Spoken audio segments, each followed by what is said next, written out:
Hello everyone, आज हम बात करने वाले हैं कि हमें नाक से सांस क्यों लेना चाहिए और अगर हम मुंह से सांस लेते हैं तो उससे हमें क्या क्या नुकसान हो सकते हैं। तो चलिए शुरू करते हैं। तो देखिए, यदि हम नाक से सांस लेते हैं तो उससे होता क्या है कि हमको कई प्रकार के बेनिफिट देखने को मिलते हैं। फॉर एग्जाम्पल, यदि हम नाक से सांस लेते हैं तो ये क्या करता है कि हमारे एयर को जो है उसके टेम्परेचर को रेगुलेट करता है।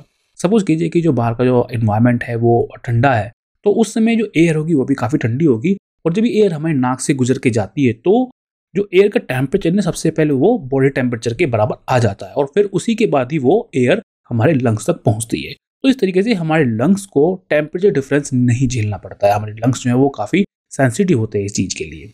दूसरी बात यह है कि जब एयर नाक के जरिए हमारे लंग्स तक पहुंचती है तो एयर की ह्यूमिडिटी को भी रेगुलेट किया जाता है। फॉर एग्जाम्पल, अगर एयर ज़्यादा ड्राई है तो जब वो नाक के जरिए लंग्स तक पहुंचेगी तो लंग्स में पहुंचने से पहले उसके अंदर ह्यूमिडिटी को मेंटेन कर दिया जाएगा, जिससे कि हमारे लंग्स जो हैं वो ड्राई नहीं हो पाएंगे।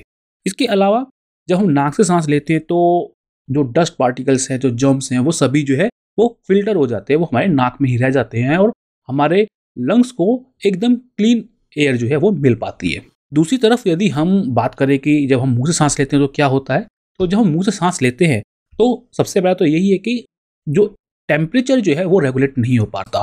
तो उसकी वजह से यदि इन्वायरमेंट ठंडा है तो वो ठंडी हवा सीधा हमारे लंग्स तक पहुंचती है और उससे हमारे लंग्स में डैमेज होने का खतरा बढ़ जाता है, और हमको जो है कई प्रकार की गले में और सीने में जो है परेशानी देखने को मिलती है। इसके अलावा अगर हम ह्यूमिडिटी की बात करें तो वो भी यहाँ पर रेगुलेट नहीं हो पाती है।